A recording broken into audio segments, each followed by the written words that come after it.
Ole comes from the flamenco dance. And it comes from bullfighting too, because they say ole when the bull comes.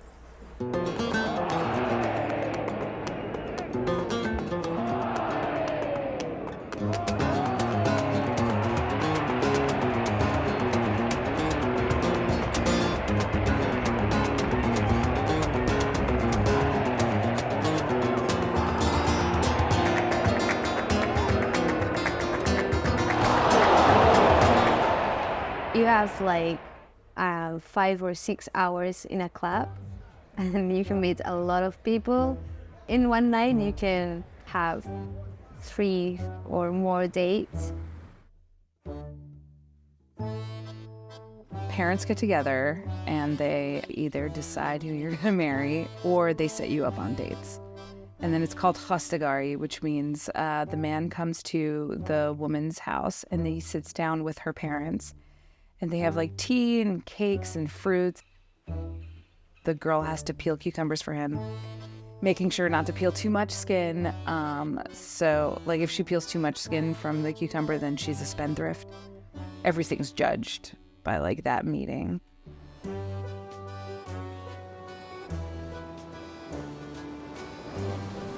You know, in Japan, we don't really go out casually. And man find a woman, and then if he thinks the girl is attracted, he somehow approached to her and then, can I go out with you? Like that. That's how we start dating. But in Japan, it's a little different. It's more official. Courtship, I would say, is very romantic. Men bring flowers to the dates, especially, let's say, the first 3 to 5 dates. They will bring flowers, and it's a tradition. Usually you hang out in school and after school, but if you want to go out later, you definitely have to ask parents' permissions. Kids in Austria, especially when you are like 14, 15, 16, they are kind of protected by their parents. It's a conservative country. We have like strong family roots. Israel is a very open country. Just people meet people and then they fall in love or not. It was rather confusing because I was European, but I had some friends who were Uruguayan. And then the only way they could meet young men was formally. And they would come to their house, I think it was Tuesday, Thursday, and Saturday. Between 7 and 9, they could come and visit. And there was something called the zaguán. The zaguán is like an entry to the house. They could kind of be there for a few minutes in the entry to the house, and they had to sit in the living room with a chaperone. And that's what courtship was like. There are 2 types. Arranged marriages, which is more common. At the same time, love marriages. Arranged marriages, they kind of goes through the parents' process and like, hey, okay, we are such and such family, we have this OE, whatnot, and we like to marry your daughter. And love marriage, yeah, you date for several months or years, and then eventually they come out and tell their parents.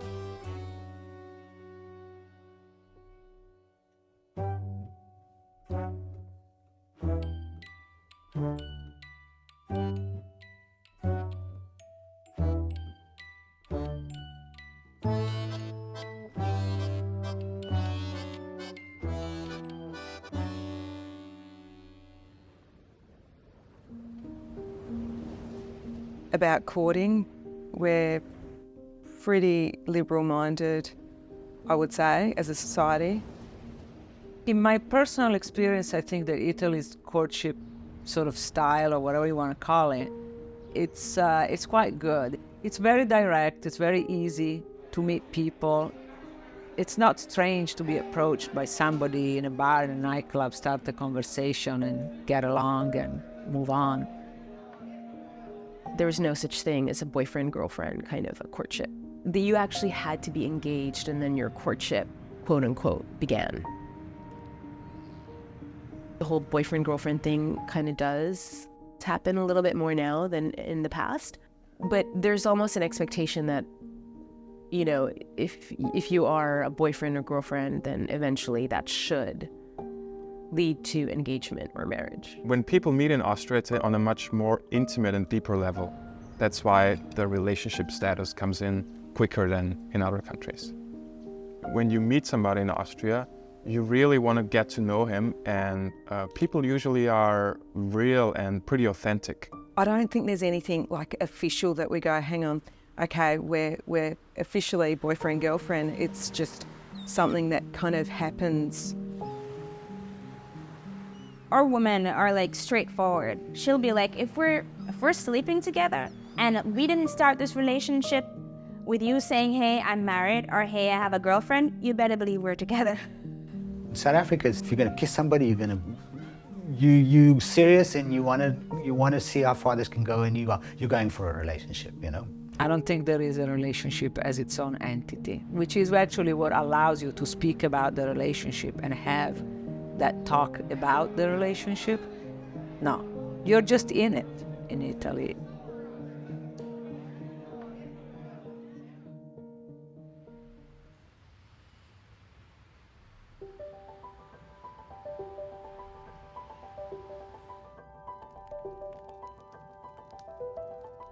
It's not a culture that talks a lot about sex.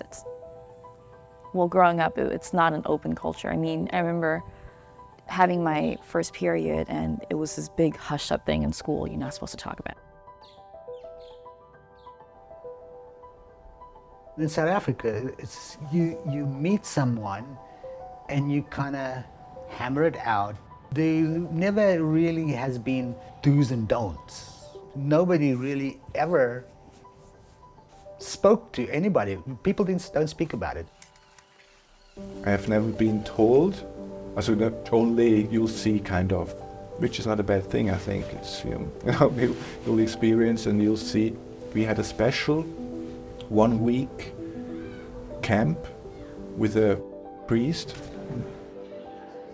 We were there and everybody was wondering what's that all about. And he really, as a priest, told us how you make love to a woman, how you make foreplay. All the laws on sex and stuff with Judaism is all written out in the Torah, so it's all there. Kids go to church with the parents, they see what the parents' values are. So you don't really ask your parents, Mom, what do you think I should do in this case? It's usually a taboo. So I think you probably mimic what you see in your parents and in your kind of close area, and that's where you get.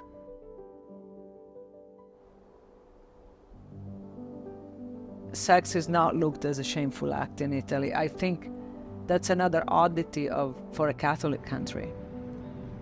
It's not really shameful. It's seen, I say, largely as a beautiful thing and really not a problem that way. I think we've never had a problem with our sexuality per se. I think we're a very loving community of people, and I don't think that has ever been a problem. In fact, my mother always said one of the most precious things that a man or a woman can do is to make love.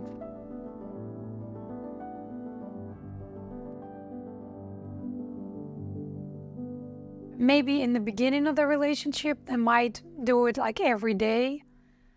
And then when it's, after a while or when it fades, maybe a couple times a week or once a week.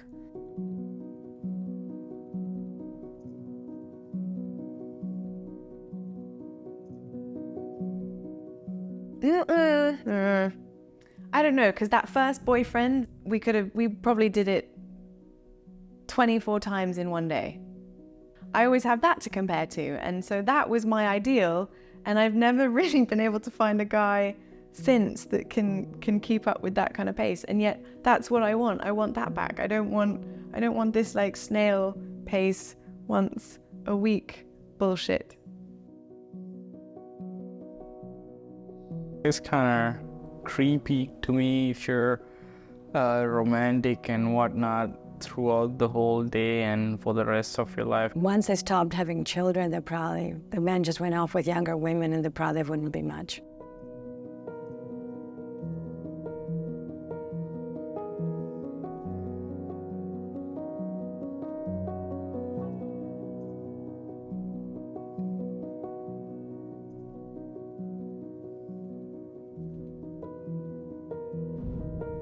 If you're from a really good home, a really Christian home, it is expected that maybe 1 year, 2 year, 3 year, very early sometimes. In Iran, you can't really get married without asking the permission of the parents. The groom will always go ask the permission, they will go ask for the hand of the bride from the family.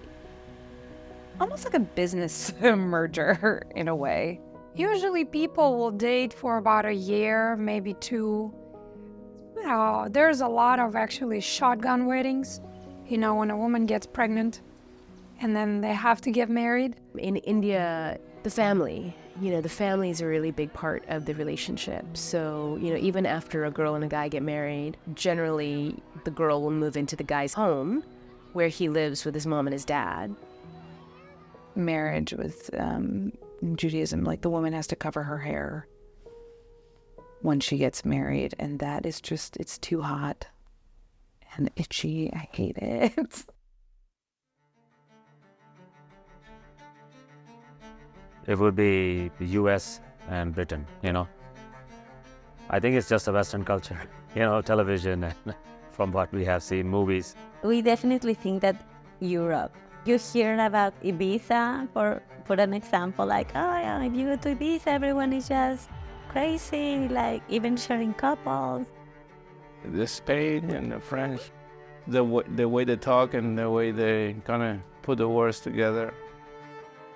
Greek people, and the men are notoriously just bad when it comes to fidelity. It's like they're like, what's wrong? What's the problem? It's nothing. Nothing's wrong with having 3-4 women. If anything, the problem is, why would you expect them to be with one woman? That's a problem for them. We definitely think the Italians are the lovers of Europe. I would say in Italy, we think that Nordic countries, are very promiscuous. The Swedish girls are famous in Italy for sleeping with anybody. Probably maybe African countries, could be Russia. Americans are very more sexual, definitely, and I think we think a little, that more. I'd probably say Europe. I wouldn't say Israel. I've lived in Israel. I'd say Israel, you would get cut off or something. Oh, it's very obvious. The countries that are open, democratic countries, Western world, what we say, how do you call it? The highest rate of it. Muslim countries, for example, or the Jewish Hasidic, they don't have cheating at all.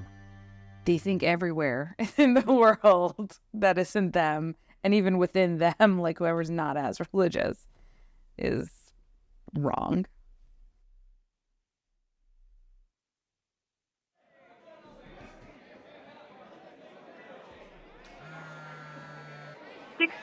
Saved messages. Main menu. Listen 1. I was really hoping that you would pick up because I miss you. And I'm probably going to regret the message I'm leaving right now, but I really felt for you. You called the cops on me for no reason. What was I supposed to say? وما زبطت وجرب هيك لأنه الأصل أساسا إيش الطريقة For me, cheating has been always if you kiss somebody else. Technically speaking, you would imagine a affair would have sex involved. You are a fucking psycho fucking path liar hypocrite. I didn't fall in a fucking Touching or anything that's intimate. Actually, it's so funny in Russia, you call your mistress lover. Oh yeah. Любовник is for guy and любовница is for girl. The word for mistress is lover, as if this is the woman you love. And the word for isha and baal is possession. Your wife you own, and you're in love with your mistress. We would say liebhaber, lover. An amante, it means they have a lover. Whether they are in a relationship or not, they just have this on the side. La otra. It's like the other. To Sancho means like is the other third person. They call la querida, la otra. We call her a piranha, which is piranha in Portuguese, and basically means, she's like man-eater. Imagibon, machite, magibon. Dhoka. Dhoka is more like cheating. Waki. Waki means cheating. 欺骗 in Mandarin just basically means lying.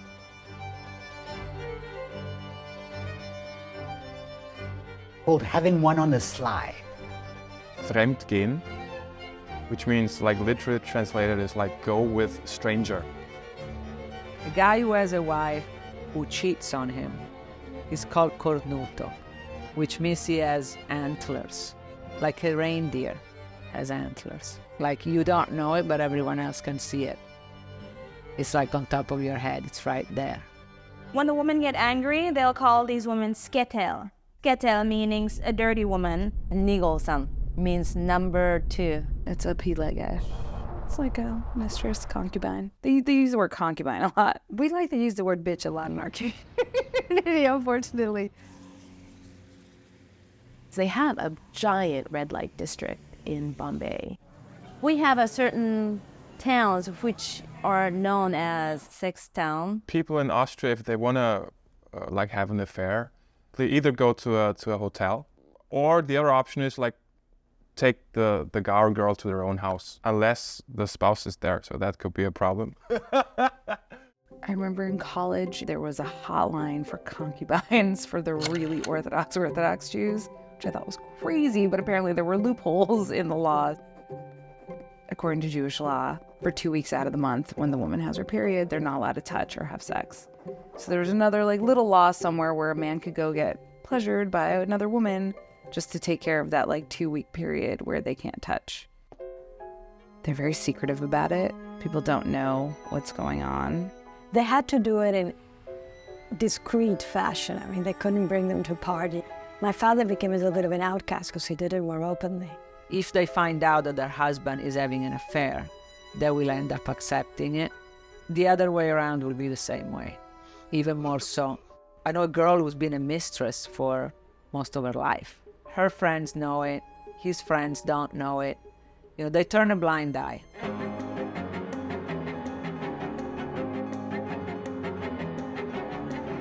The saying, you can cheat on your wife, but you can't cheat on your mistress, is a French saying. I think, in a way, exemplifies what they think about it. It's kind of okay to have affairs. It's not viewed good. I mean, the men who do it are okay with it, but it's not something that's condoned or accepted or applauded.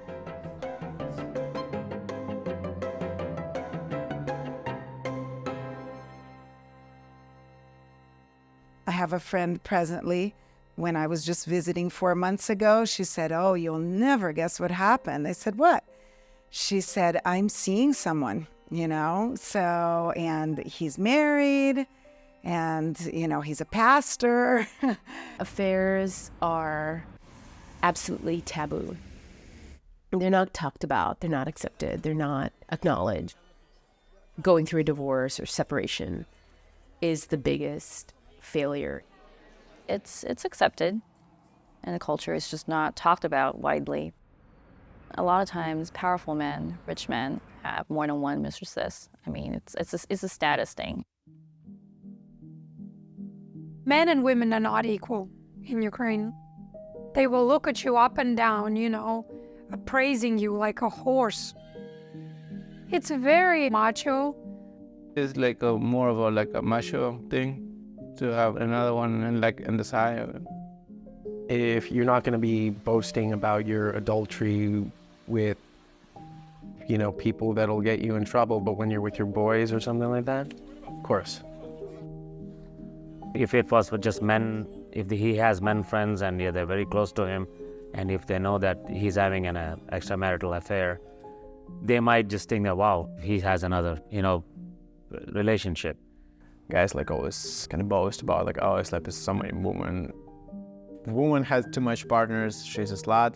If a guy has a lot of partners, he's a macho. I mean, it's everywhere, I guess. It's okay if a guy does it, but if the woman does it, it's the end of the world for her. I think it's a male-dominated society. If the female cheats, I'm not saying that you have grounds to kill her, but, you know, there's like that sort of attitude. I think it's always been our community. They're both wrong. They're both wrong. They're both equally as wrong. There's enough blame to go around. I started to date this guy. Yeah, we were like boyfriend and girlfriend. But then I met this guy in a chat. It's a funny story, but he was actually a doctor, and he was one of our doctors. I just felt that I just want to go out and meet another woman and have a relationship. And then, you know, we started to talk and we liked each other, sharing pictures. I had a business and he started coming around as if he were going to buy something and, you know, visiting more and more and more. There's a time when it's like, okay, you can't buy the whole shop. So we were very drunk and it started off with kissing, and then when the lights went up, I ended up going back to his and doing what people do in bed at night. We started meeting like in back streets, just kind of talking in his car, but that was a huge risk. So we were really, really forced to go to a motel. And of course, once you're in that situation, it doesn't take many visits there to get to the sexual part. And then I started to have 2 relationships at the same time. But because the other guy was from another city, then I was like... The longer it kept going, the more ashamed I became. This is not a little fling anymore. Now I'm really attached to this person. And then it got even worse because we became family friends. Now his wife knew me, my husband knew him, and the kids knew each other. It just got worse and worse, and it got to a point where I really had to make a decision. It was a disaster at the end, but because I had to choose, because I wasn't feeling good at the end, and then I had to choose, and I made the wrong decision. What do? Do I end my marriage because I'm not finding fulfillment? Is that a good enough reason to leave my home and my children and everything that we do have? Or do I run the risk of my children one day finding out I'm an adulteress and of hurting this man horribly if he finds out I'm an adulteress? What's going to hurt him more? Very, very unfortunately, his wife found out. One day we were speaking on the phone and she picked up an extension at his house and heard part of the conversation, and then that was that. I was just crushed for her. I never meant to invade her life like I did. She was actually decent enough, or maybe wise enough of a woman, to not tell my husband, because maybe she was afraid to have me be a free woman as well.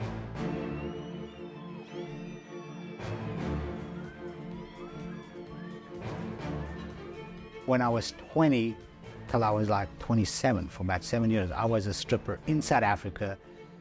I had my own agent. I was the only straight male doing what I was doing. I did 3 or 4 shows a week. Every night I would have a different chick. So you have ladies' night and there's 500 ladies, chicks. I would go in and I'd do my strip show, and then afterwards I would just walk around and it's like, you, come here, baby. And then I'll just take her home, and you know, periodically you would run into the husband. It happened one night. I take this chick home. I hear a car pull in, you know, it's like, it's my husband, you gotta go out. And it's like, then I'm at the front window, you know what I mean? I was suicidal. She wouldn't take me back.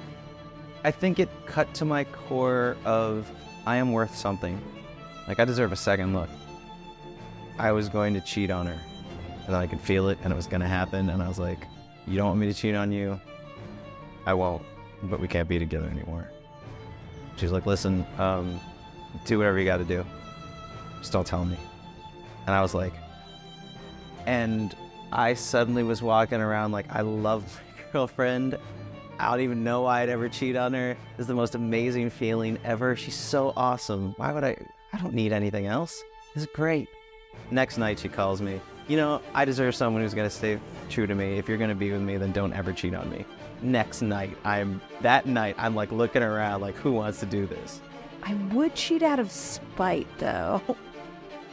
If they cheated on me, well then fine, I'm gonna cheat on you. That's what I could see happening. There are victims here. The hurt in knowing that this has happened and you had no control over it, yet you're right in the middle. When I was 27, I had a girlfriend and we broke up.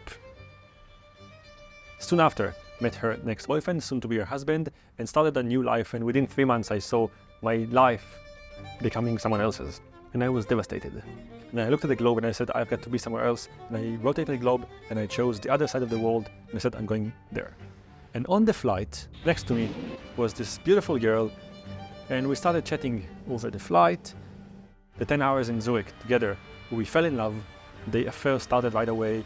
She met my parents and the affair was really intense. I knew everything about her and I felt that she really understands me more than anyone else. She was gonna go back to Los Angeles after 2 months in Israel. I bought a ticket, and since I was moving to a new country, I had to take a lot of stuff with me. I had a lot of things, like many clothes, many books, and I couldn't take all of that into my 2 suitcases, but she didn't have much, and I asked her, Danielle, would you mind taking some of my stuff, like basically taking another suitcase? And there's something I need to tell you. And I said, what do you mean? Like, well, I didn't know what to come. She says, the reason I can't take your stuff with me is that as we land in Los Angeles, my boyfriend is gonna wait for me at the airport. She never mentioned having a boyfriend, and I really didn't think that she had one when she constantly called me her boyfriend and planned our life together as we arrived in Los Angeles. She says, look, he was my boyfriend for 5 years now. I don't really see him. We should have broken up long ago, but I didn't break up with him because I didn't want to do it over the phone. So I am going to break up with him. I want it to happen slowly, so why don't you give me a few days? And when we land, she kisses me and she says, from now on, I'm going separately. And I see Danielle, my girlfriend, at the other side, being approached by a young guy. They kiss, and I'm looking at it from far away, and I say, oh my God, that's my girlfriend with her boyfriend. And then they walked away in his car, and I took a cab to a little lonely motel where I was starting my days. And basically, for a few days, I was the other guy. I was not allowed to call Danielle. She would only call me. Every day there was something else, like, well, I can't break up with him today, one more day, today is not a good day, he's very, very busy and I don't want to break him, and I just see him, and every day there was another reason. And after 3 weeks, she came to me and she said, I'm not going to break up with him. The main reason is the following. I'm going back to Chicago at the end of the summer. There's no reason to break up with him or to kind of break your heart. I'm going to be away from the two of you, so I'm just leaving you the way it is. And she left. And here I was in the same town with the other boy, waiting for our girlfriend to come back from Chicago in a year. And after a few days or a few weeks, I decided enough and I ended. I moved on with my life. When she suddenly chatted with me on computer and said, I broke up with my boyfriend and now I'm single. And I said, I've been waiting for this to happen for a while. I'm coming to Chicago now. I want to see you. She said, I can't wait to see you. 3 days before my scheduled arrival in Chicago, I took a car and I drove overnight to see the love of my life. And I arrived in Chicago around 5 a.m. I should just wait outside for a few hours until like it's 8:30, and then I'll knock on her door and surprise her arriving 3 days in advance. And so I did. I stayed in my car and fell asleep the moment I woke up by chance, and I saw her coming out with her little dog and another man. This was not her boyfriend, her ex-boyfriend now. It wasn't me. It was a third guy. They kiss in a way that makes it clear that he is definitely a third guy in the story. And so I went straight away. She was very surprised and all white when I approached her. She said, what are you doing here? I thought you were supposed to be arriving in 3 days. And I said, yeah, I made it a little earlier because I wanted to see you. She introduced me to her other guy and we shook hands. And she started mumbling something, said, I have to explain to you. I said, it's okay. and I walked away and flew back. After a while, agreed to talk to her and listen to the story. She explained to me that apparently there were 8 guys all over the US. Basically every city, she had another boy.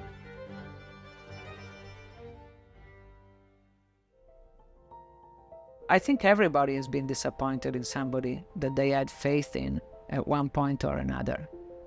I have been disappointed in somebody I had faith with, a man that I lived with for 3 years. I had faith that he would change.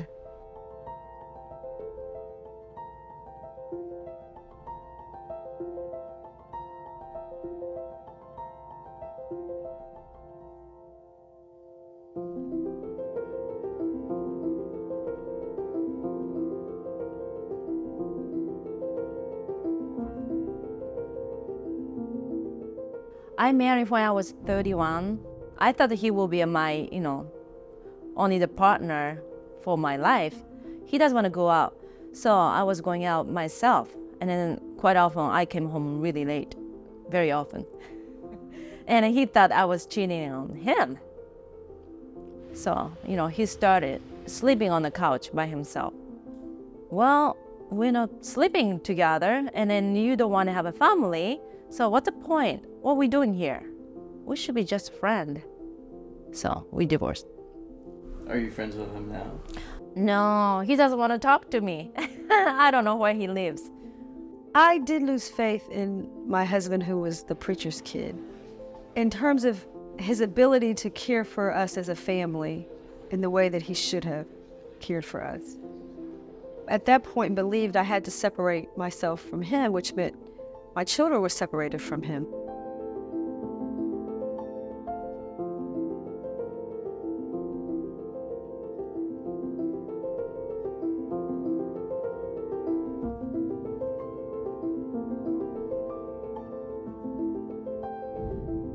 I was feeling the same way too, but I guess I was putting all the guilt on him. It was just a lot easier to put him in the spotlight and said, oh, you should have had faith and you should have been stronger, while I was feeling the same.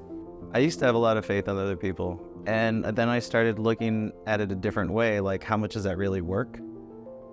I really don't have faith that they're going to do the right thing. I trust that they are going to do what they really want to do.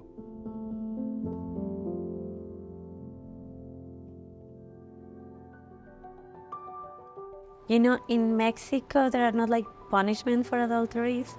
Infidelity, as far as I know, is not against the law. But if you're married and if you commit infidelity, it's grounds for divorce by law. You have to be separated for 2 years, and then you can start divorce proceedings. They don't make it particularly easy to get divorced. Family means a lot in Italy. That's probably one of the reasons why kids want to escape it. It's a Catholic country, after all. If you are caught as an adulterer, then you will get stoned to death. And it's usually women. That usually does not happen to men, because men cannot be adulterers for some reason. It's always the women. I've never seen a man being stoned for being an adulterer. I've never even read about it. I know that women have terrible consequences if they do, but I don't know of any legal. They would be ostracized. If a woman would have an affair, she'd probably lose her children. If they would see each other, it would have to be sort of hidden. There's no capital punishment or anything like that, but the extreme could be the divorce. The younger generation, the divorce rate is higher because that's the way life is. You have more possibilities, you have more opportunities. I'm not sure which is better, to be honest with you. I don't know.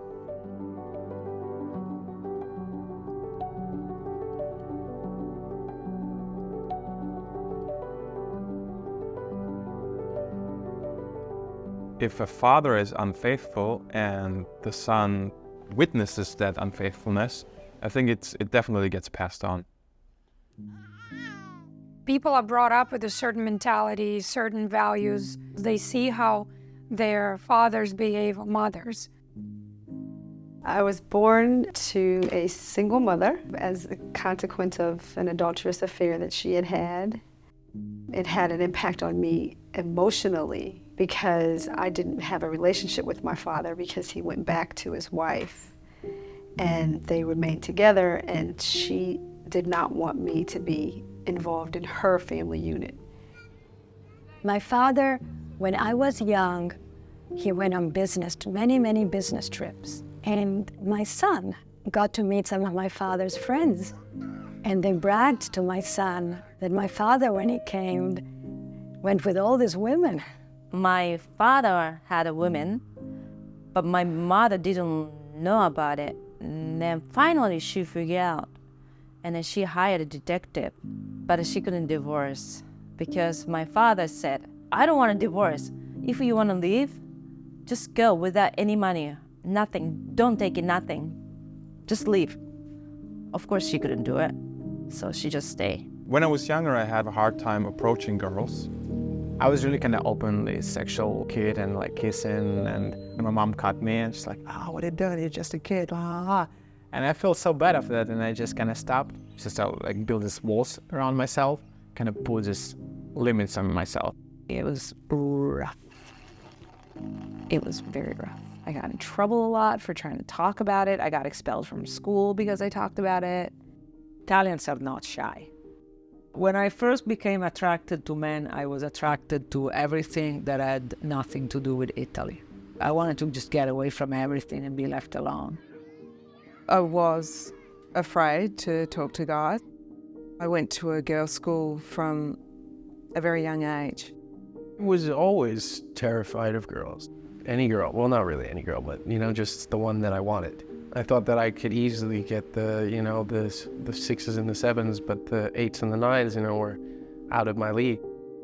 I think another way I counter it is go for girls who I don't think will reject me, or go for girls who I know will reject me. The surface level is fear that it's not going to work out, and I don't want them to get hurt.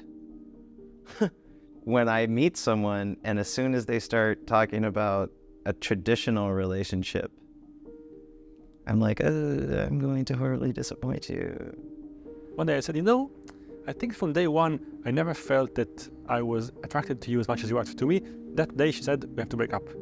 Very sad, but she ended up saying, in a way, there's imbalance between us. The girl that I was with loved me more than I loved her. I told her that. We had to split up. It didn't work. It changed my character. I fall in love with somebody that's not available, and somebody falls in love with me and I go with the relationship, but I'm not available. It's been all along sabotaging, all along through that. My mom always said, two people together, one will always love the other one more. Make sure you're the one that's loved the most. I have certainly wanted the other person more in almost every single one of my relationships. And it was definitely because I had assigned meaning to me being in a relationship with them. And I wanted them to be like, yeah, I love that guy. So somewhere in myself, it would be like, oh, somebody likes me. If you're alone, you're kind of nobody. I'm pretty weak around boys.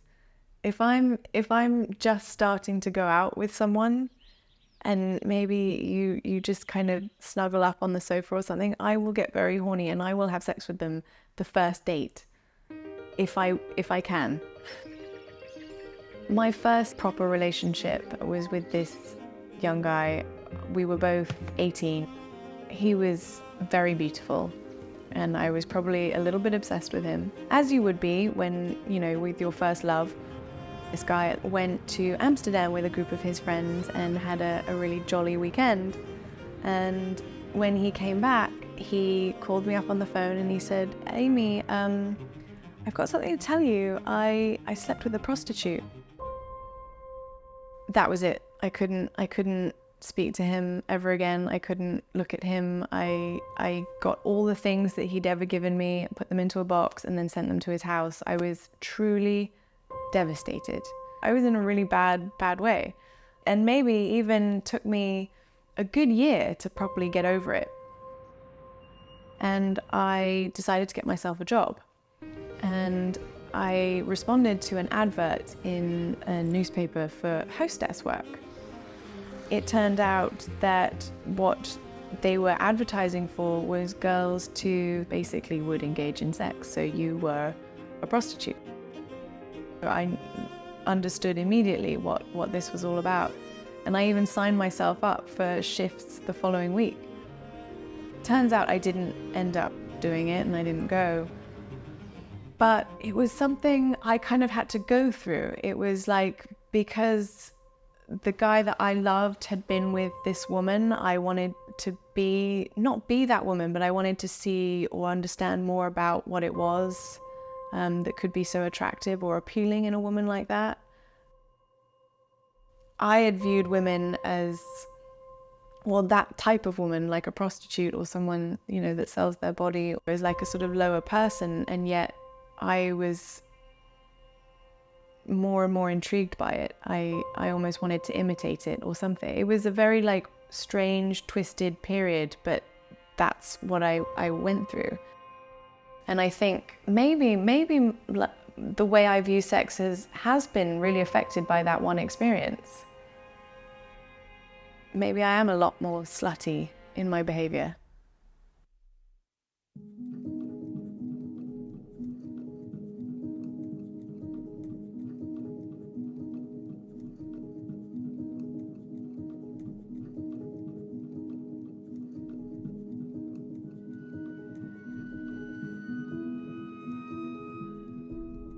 I have thought whether there are any positive aspects of infidelity. Maybe the 30-minute fun.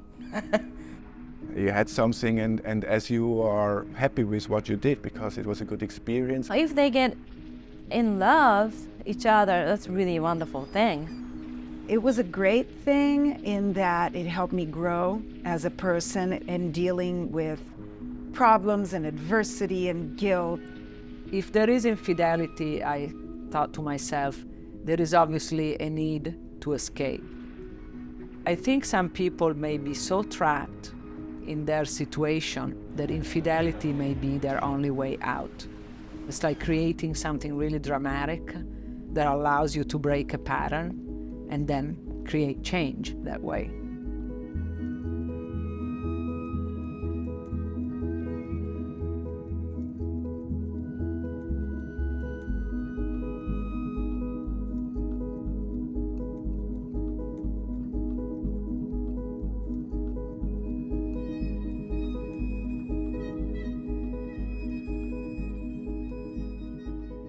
You have to have boundaries because otherwise everything would be out of control. If you have morals, you wouldn't have affairs. If you have affairs, you don't have morals. Yeah, I felt pretty guilty. You can still be a really good person and have an affair.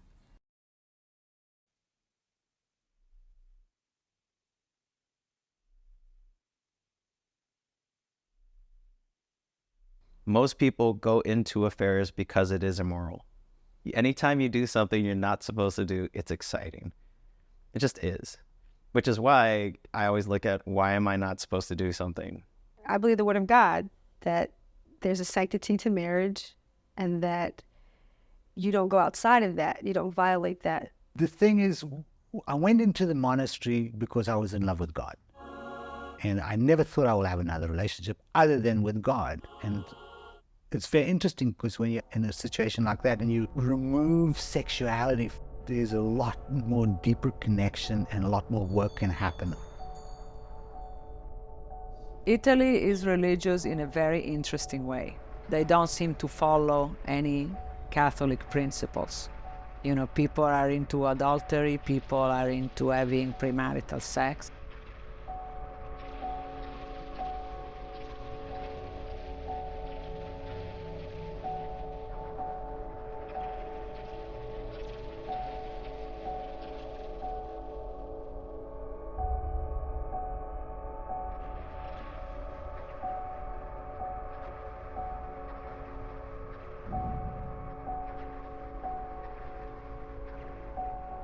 We're very strong, religious people, Catholic. That's why, very sneaky, you didn't want it to get caught. When the Soviet Union was in power for 70 years, religion was not allowed. It was prohibited. But there were still churches and there were still people who were quite religious, but that doesn't mean that they do all the values. Whether or not you grew up in church, there are certain values that are just instilled that the woman who didn't grow up in church will feel bad about sleeping with a married man. It's not an extreme religious country like some of the Muslim countries, but religion is a big influence. The culture is very much religion. On a sexual level, it's conservative because of religion.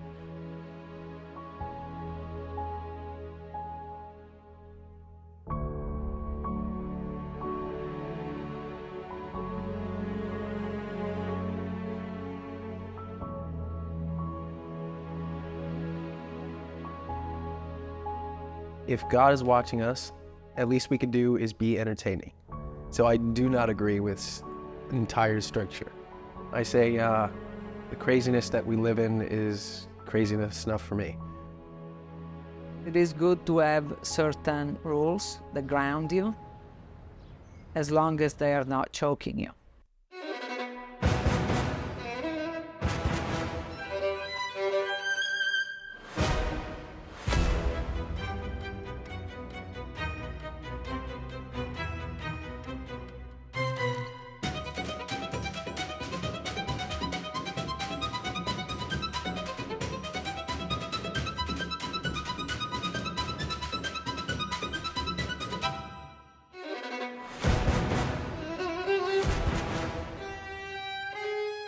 It's just a natural instinct for men to want more. I'm not saying women aren't that way, but it's more prevalent among men. This greed, this need to always be hunting, to be chasing, to have something new. In society, we always like to do something that it's legal or you can get in real big trouble if you do it. If you don't have a good line of communication going, they don't understand what you want or what you like, and they're selfish in their ways, I think that turns you off and makes you look for someone who has.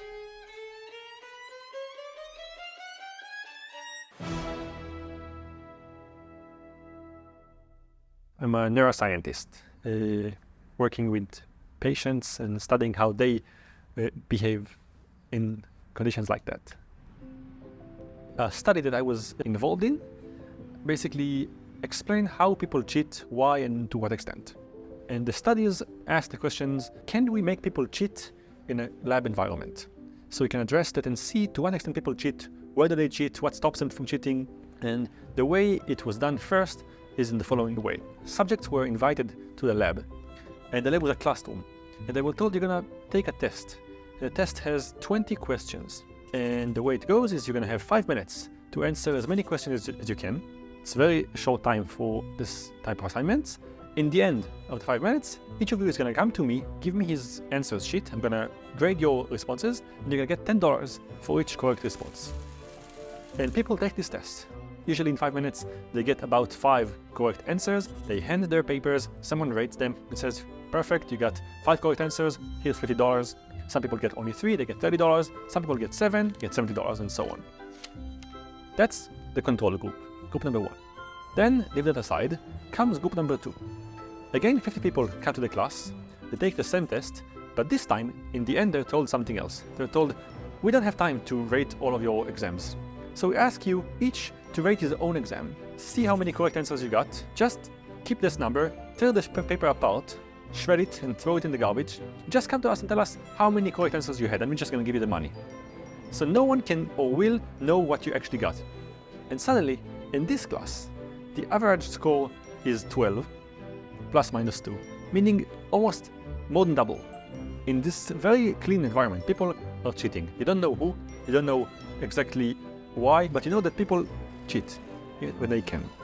This is the first study that started this kind of set of studies, all leading to our explanation of why people cheat and how it happens.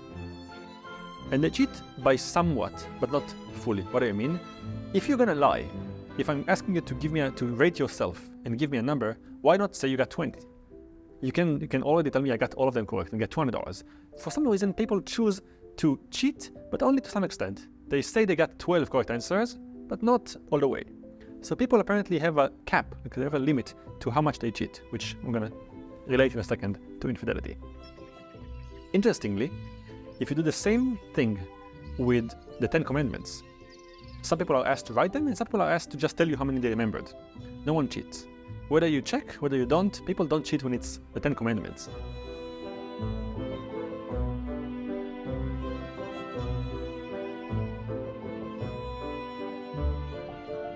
And we ask people in advance, are you religious? Do you believe in God?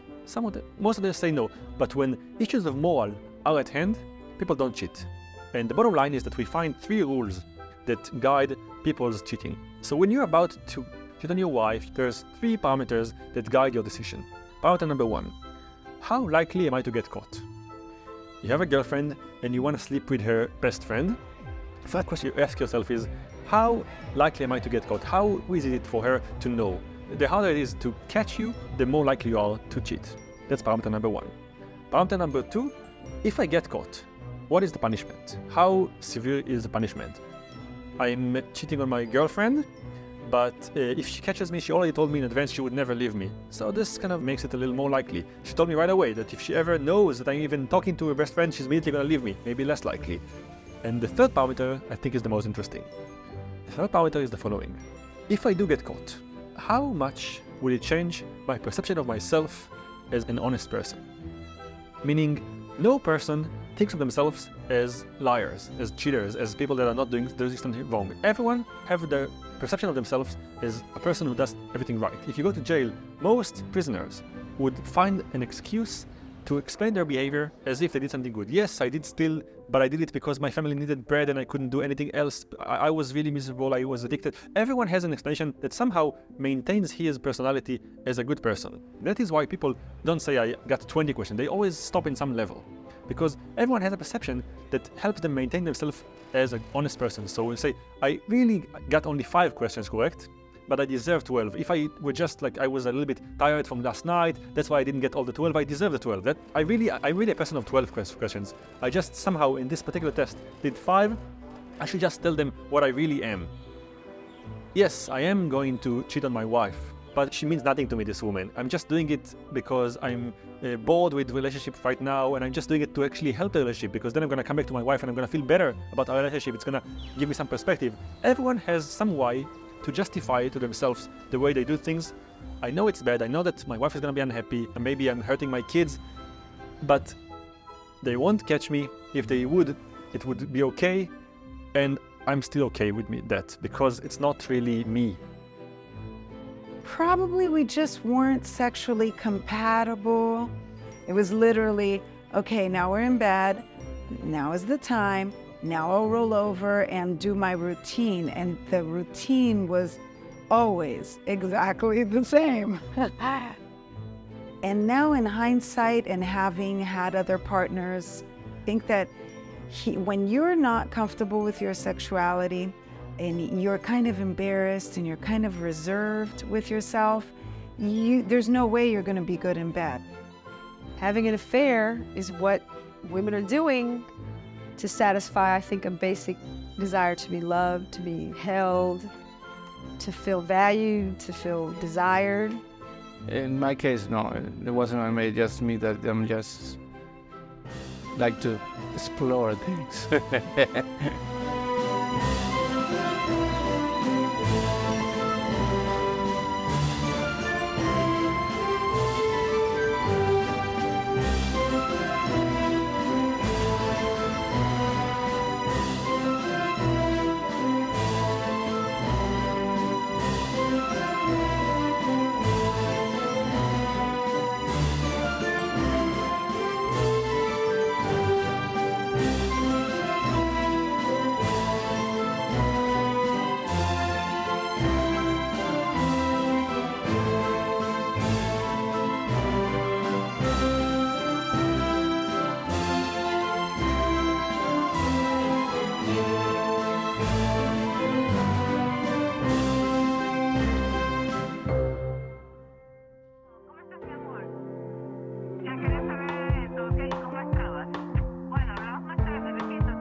Soy un santo, soy un gran fracaso. eso nunca voy a entender.